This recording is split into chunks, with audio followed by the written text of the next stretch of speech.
Good morning friends, Amit life maker YouTube channel पे आप लोगों का स्वागत है। देखिए दोस्तों, आज के सेशन में हम लोग करने वाले हैं फ्रेंड्स 23 अप्रैल 2025 का करंट अफेयर्स।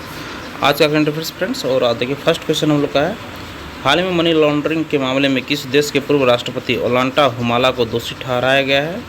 तो ये पेरू के पूर्व राष्ट्रपति थे। पेरू का ऑप्शन नंबर ए हमारा सही है, पेरू। सोल्यूशन देखिए इसका, हाल ही में पेरू के पूर्व राष्ट्रपति ओलांटा हुमाला को मनी लॉन्ड्रिंग मामले में दोषी पाया गया और उनको 15 वर्ष की जेल की सज़ा सुनाई गई। उनकी पत्नी नादिन हेरेडिया को भी इसी आरोप में 15 वर्ष की जेल की सज़ा दी गई है। 2006 और 2011 के राष्ट्रपति चुनाव में वेनेजुएला सरकार और ब्राज़ील की ओडेब्रेच कंपनी से अवैध वित्तीय सहायता प्राप्त की गई और 2011 में ओडेब्रेच कंपनी ने $3 बिलियन का अवैध योगदान स्वीकार किया गया और 2006 में ह्यूगो चावेस वेनेजुएला से $2 लाख की सहायता लेने का भी आरोप है। नेक्स्ट क्वेश्चन देखिए, महाराष्ट्र सरकार ने किस कंपनी के साथ मिलकर पिंक ई रिक्शा योजना शुरू की है दोस्तों? तो ऑप्शन बी हमारा सही होगा, Kinetic Green Energy Limited. Kinetic Green Energy Limited, option number B हमारा सही होगा। सोल्यूशन देखिए इसका, महाराष्ट्र सरकार ने महिलाओं को सशक्त बनाने और उन्हें आर्थिक रूप से स्वतंत्र बनाने के लिए पिंक ई रिक्शा योजना शुरू की है। पिंक ई रिक्शा योजना का आधिकारिक तौर पर शुभारंभ महाराष्ट्र के उप मुख्यमंत्री अजित पवार ने 21 अप्रैल 2025 को पुणे में एक समारोह में किया और जहां चयनित लाभार्थियों को इलेक्ट्रिक तिपहिया वाहन वितरित किए गए और काइनेटिक ग्रीन कंपनी लाभार्थियों को इलेक्ट्रिक तिपहिया वाहन उपलब्ध कराएगी और इस योजना के तहत 20 से 50 वर्ष की आयु की उन महिलाओं को प्राथमिकता दी जाएगी जो विधवा, तलाकशुदा और आर्थिक रूप से कमजोर पृष्ठभूमि से हैं।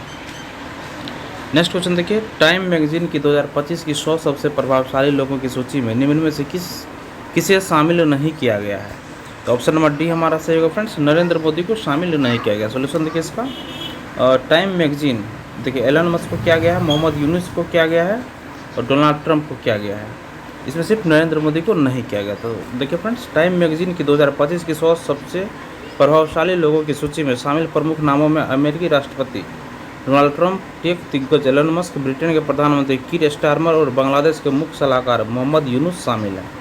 हालांकि टाइम मैगजीन की सूची में कोई भारतीय शामिल नहीं है, जो पिछली बार की सूची को देखते हुए उल्लेखनीय अनुपस्थिति है दोस्तों। और नोबेल पुरस्कार विजेता 84 वर्षीय यूनुस इस सूची में शामिल होने वाले सबसे बुजुर्ग व्यक्ति हैं और इस सूची में दुनिया के कई प्रमुख नेताओं के नाम शामिल हैं, जिनमें मेक्सिकन राष्ट्रपति क्लाउडिया शिनबाम, अमेरिकी वाणिज्य सचिव हावर्ड लुटनिक, अमेरिकी उपराष्ट्रपति जेडी वेंस, WHO प्रमुख टेड्रोस एडनाम गब्रियस और जर्मनी के रूढ़िवादी नेता फ्रेडरिक मर्ज और दक्षिण कोरियाई नेता ली जे-म्यांग शामिल है। नेक्स्ट क्वेश्चन है, अप्रैल 2025 में किसे भारतीय कृषि अनुसंधान परिषद ICAR का अगला महानिदेशक नियुक्त किया गया फ्रेंड्स? ऑप्शन हमारा डी सही होगा, डॉक्टर मांगी लाल जाट को अगला महानिदेशक नियुक्त किया गया है ICAR का। सोल्यूशन देखिए इसका, सरकार ने प्रसिद्ध कृषि वैज्ञानिक मांगी लाल जाट को भारतीय कृषि अनुसंधान परिषद ICAR का अगला महानिदेशक नियुक्त किया और मांगी लाल जाट हिमांशु जैन की जगह लेंगे। वह कृषि अनुसंधान एवं शिक्षा विभाग DARE के नए सचिव भी होंगे और सरकार ने उनको 3 वर्ष की अवधि के लिए नियुक्त किया है। और डॉक्टर मांगी लाल जाट एक प्रसिद्ध सिस्टम एग्रोनॉमिस्ट हैं। इनको सिस्टम साइंस में 25 से अधिक वर्षों का अनुभव है और भारतीय कृषि अनुसंधान परिषद ICAR 16 जुलाई 1929 को कृषि अनुसंधान की शाही परिषद के रूप में स्थापित किया गया था। नेक्स्ट क्वेश्चन देखिए फ्रेंड्स, 20 अप्रैल 2025 को डैश ने, तो इसरो ने दोस्तों दूसरी बार स्पेसएक्स उपग्रहों SDX-01 और SDX-02 की डॉकिंग का सफलतापूर्वक प्रदर्शन किया है।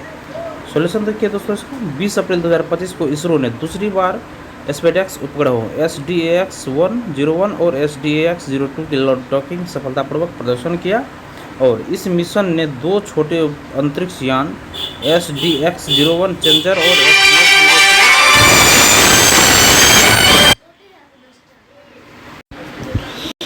और देखिए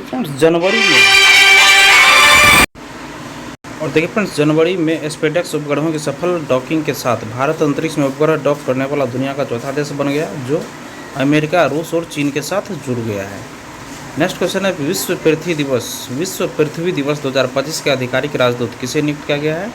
तो ये हमारा ऑप्शन नंबर फर्स्ट सही है, एंटोनिक स्मिथ को। सोल्यूशन देखिए इसका, हर साल 22 अप्रैल को विश्व पृथ्वी दिवस मनाया जाता है। विश्व पृथ्वी दिवस हमें अपनी धरती माता के पोषण और कल्याण के लिए कुछ बदलाव करने का अवसर प्रदान करता है।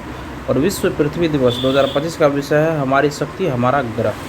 2025 में विश्व पृथ्वी दिवस समारोह की 55वीं वर्षगांठ होगी और पहला पृथ्वी दिवस वर्ष 1970 में सीनेटर गोलार्ड नेल्सन और डेनिस हेस द्वारा आयोजित किया गया था। विश्व पृथ्वी दिवस 2025 के आधिकारिक राजदूत एंटोनिक स्मिथ हैं और वह 41 वर्षीय है। एंटोनिक स्मिथ एक प्रसिद्ध पर्यावरणविद भी है दोस्तों।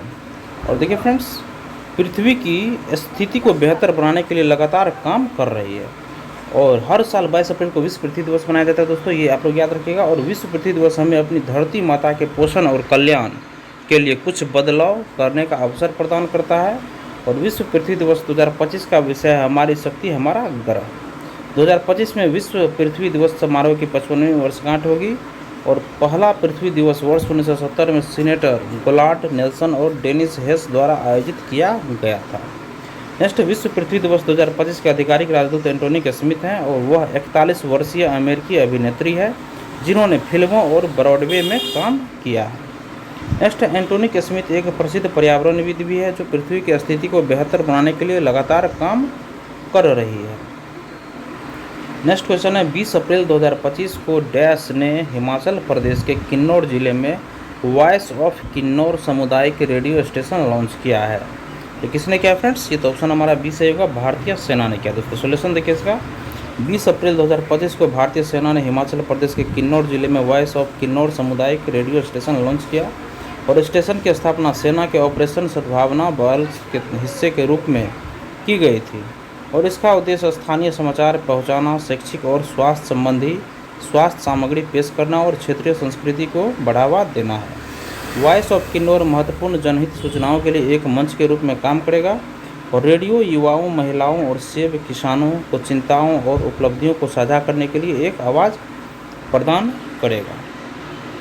नेक्स्ट क्वेश्चन है, भारतीय नौसेना ने महासागर और भारत के पड़ोस वाली नीति के तहत किस देश के तटरक्षक जहाज हुडबी का एक बड़ा रिफिट सफलतापूर्वक पूरा किया है? तो ये है दोस्तों हमारा सी, मालदीव। सोल्यूशन देखिए इसका, भारतीय नौसेना ने मालदीव के तटरक्षक जहाज MNDF हुडबी का एक बड़ा रिफिट सफलतापूर्वक पूरा किया और यह रिफिट क्षेत्र में सभी के लिए सुरक्षा और विकास के लिए पारस्परिक और समग्र उन्नति, महासागर और पड़ोसी पहले नीति के तहत क्षेत्रीय समुद्री सुरक्षा के लिए भारत की प्रतिबद्धता के हिस्से के रूप में किया गया था। यह भारत और मालदीव के बीच मजबूत कूटनीतिक और सैन्य सहयोग को दर्शाता है। मेक इन इंडिया जहाज हुडबी को मई 2023 में पुराने प्लेटफॉर्म के प्रतिस्थापन के रूप में MNDF मालदीव राष्ट्रीय रक्षा बल को दिया गया था। नेक्स्ट क्वेश्चन है फ्रेंड्स, नेपाल में किस हवाई अड्डे की परियोजना को चीनी निर्माण कंपनी के साथ बड़े पैमाने पर भ्रष्टाचार और अनियमितताओं से जोड़ा गया है? तो ये ऑप्शन हमारा फर्स्ट होगा, पोखरा अंतर्राष्ट्रीय हवाई अड्डा। सोल्यूशन देखिए फ्रेंड्स एक बार फिर क्वेश्चन, नेपाल में किस हवाई अड्डे की परियोजनाओं को चीनी निर्माण कंपनियों के साथ बड़े पैमाने पर भ्रष्टाचार और अनियमितताओं को जोड़ा गया? तो ये पोखरा अंतर्राष्ट्रीय हवाई अड्डा का। सोल्यूशन देखिए इसका, चीन समर्थित पोखरा हवाई अड्डे पर बड़े पैमाने पर भ्रष्टाचार उजागर हुआ और राष्ट्रीय प्रजातंत्र पार्टी के अध्यक्ष राजेंद्र लिंगडेन की अध्यक्षता वाली 12 सदस्यीय नेपाल संसदीय समिति ने पोखरा अंतर्राष्ट्रीय हवाई अड्डे के निर्माण में बड़ी अनियमितताओं और भ्रष्टाचार का खुलासा किया है। जांच में यह भी पता चला है कि परियोजना में शामिल चीनी निर्माण कंपनियों को अनुसूचित कर छूट दी गई थी और प्रतिनिधि सभा की लोक लेखा समिति द्वारा गठित उप समिति ने 17 अप्रैल को जारी अपनी रिपोर्ट में खुलासा किया कि पोखरा अंतर्राष्ट्रीय हवाई अड्डे की परियोजनाओं में लगभग 14 बिलियन नेपाली रुपए का गबन किया गया था। Next friends, 2025 Laureus world sports award में वर्ष के सर्वश्रेष्ठ पुरुष खिलाड़ी के रूप में किसे सम्मानित किया गया फ्रेंड्स? तो हमारा ऑप्शन नंबर बी सही होगा, आर्मंड डुप्लांटिस। सोल्यूशन देखिए इसका, मैड्रिड में सोमवार को आयोजित हुए 2025 लॉरियस वर्ल्ड स्पोर्ट्स अवार्ड्स में खिलाड़ियों और टीमों को सम्मानित किया गया और इस समारोह में स्वीडन के पोल वाल्ट खिलाड़ी आर्मंड डुप्लांटिस और अमेरिका की दिग्गज जिम्नास्ट सिमोन बाइल्स को क्रमशः वर्ष के सर्वश्रेष्ठ पुरुष और महिला खिलाड़ी का पुरस्कार जिताया दोस्तों।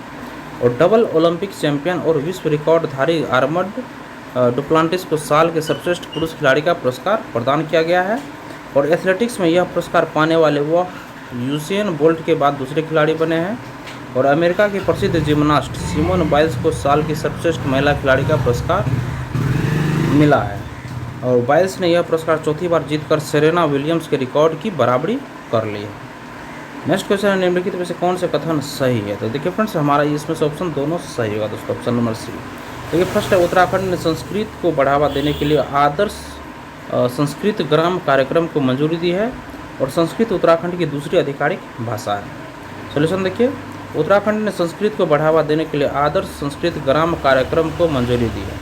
और पायलट आधार पर प्रत्येक जिले से एक गांव का चयन किया गया है। और प्रतिक्रिया के आधार पर इस योजना को ब्लॉक स्तर पर लागू किया जाएगा। और इन गांवों में संस्कृत को सक्रिय रूप से बढ़ावा दिया जाएगा, जिससे युवा पीढ़ी को इस प्राचीन भाषा के माध्यम से भारतीय दर्शन और देश की ज्ञान परंपराओं से जोड़ा जा सके। नेक्स्ट है फ्रेंड्स, संस्कृत उत्तराखंड की दूसरी आधिकारिक भाषा है। और केंद्रीय संस्कृत विश्वविद्यालय दिल्ली द्वारा वित्त पोषित इस योजना के मई में शुरू होने की उम्मीद है। नेक्स्ट क्वेश्चन है, निम्नलिखित में से कौन से कथन सही है दोस्तों? तो देखिए फ्रेंड्स, हमारा ऑप्शन इसमें ऑप्शन डी सही है दोस्तों, 2 और 3। तो 2 है दोस्तों, चीन 13 पदकों 4 स्वर्ण 3 रजत और 6 कांस्य के साथ पदक तालिका में शीर्ष पर रहा है। और थर्ड है दोस्तों, सुरुचि सिंह महिलाओं की 10 मीटर एयर पिस्टल स्पर्धा में स्वर्ण पदक जीता है। सोल्यूशन है फ्रेंड्स इसका, ISSF विश्व कप 2025 लीमा पेरू में 13 अप्रैल 2025 से 22 अप्रैल 2025 तक आयोजित हुआ। और भारत ने ISSF विश्व कप 2025 लीमा में अपना अभियान कुल 7 पदकों के साथ समाप्त किया। पदक तालिका में तीसरे स्थान पर रहा। सिमरनप्रीत और बरार ने रविवार को महिलाओं की 25 मीटर पिस्टल स्पर्धा में रजत पदक जीतकर देश के अभियान का शानदार अंत किया। यह इस मेगा इवेंट में उनका पहला पदक भी था। और भारतीय निशानेबाज रुद्राक्ष पाटिल और आर्य बोरसे ने अर्जेंटीना के ब्यूनस आयर्स में 10 मीटर एयर राइफल मिश्रित टीम स्पर्धा में रजत पदक जीता।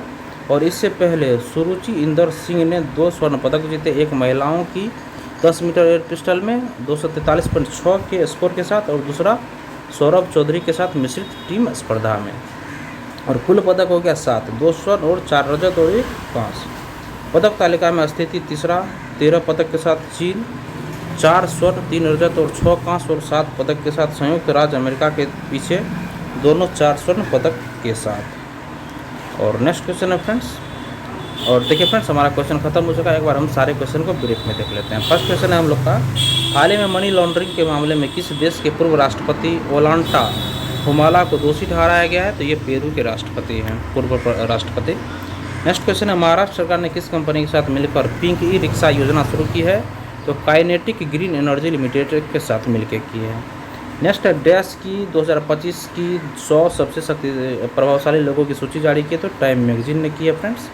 नेक्स्ट क्वेश्चन है, अप्रैल 2025 में किसे भारतीय कृषि अनुसंधान परिषद ICAR का अगला महानिदेशक नियुक्त किया गया है? तो डॉक्टर मांगी लाल जाट को किया गया है। नेक्स्ट है, 20 अप्रैल 2025 को डैश ने, तो इसरो ने दूसरी बार स्पेसएक्स उपग्रहों SDX-01 और SDX-02 की डॉकिंग का सफलतापूर्वक प्रदर्शन किया है, तो ये इसरो। नेक्स्ट है, विश्व पृथ्वी दिवस 2025 के आधिकारिक राजदूत किसे नियुक्त किया गया है? तो एंटोनी स्मिथ को। नेक्स्ट है, 20 अप्रैल 2025 को भारतीय सेना ने हिमाचल प्रदेश के किन्नौर जिले में वॉइस ऑफ किन्नौर सामुदायिक रेडियो स्टेशन लॉन्च किया है। और नेक्स्ट है, भारतीय नौसेना ने महाराष्ट्र और भारत की पड़ोस वाली नीति के तहत किस देश के तटरक्षक जहाज हुड़वी का बड़ा रिफिट सफलतापूर्वक पूरा किया है? तो ये होगा मालदीव। नेक्स्ट क्वेश्चन देखिए फ्रेंड्स, नेपाल में किस हवाई अड्डे की परियोजना को चीनी निर्माण कंपनियों के साथ बड़े पैमाने पर भ्रष्टाचार और अनियमितताओं से जोड़ा गया है? तो ये दोस्तों पोखरा अंतर्राष्ट्रीय हवाई अड्डे को। नेक्स्ट क्वेश्चन है, डैश में सोमवार को आयोजित हुए 2025 लॉरियस वर्ल्ड स्पोर्ट्स अवार्ड्स में खिलाड़ियों और टीमों को सम्मानित किया गया है? तो ये है मैड्रिड में दोस्तों। नेक्स्ट क्वेश्चन है फ्रेंड्स, डैश ने, तो ये दोस्तों देखिए उत्तराखंड ने संस्कृत को बढ़ावा देने के लिए आदर्श संस्कृत ग्राम कार्यक्रम को मंजूरी दी है। और ये हमारा आखिरी क्वेश्चन है, ISSF विश्व कप 2025 लीमा पेरू में 13 अप्रैल 2025 से 22 अप्रैल 2025 तक आयोजित खेलों में भारत ने कौन सा स्थान हासिल किया? तो ये तीसरा स्थान हासिल किया है। और देखिए फ्रेंड्स, इसी के साथ हम अपने सेशन को यहीं पे ख़त्म करते हैं। सेशन अगर आप लोगों को पसंद आया तो वीडियो को एक लाइक ज़रूर कर दीजिएगा दोस्तों, और किसी एक ग्रुप में इसको शेयर कर दीजिएगा। धन्यवाद दोस्तों, आपका दिन शुभ हो।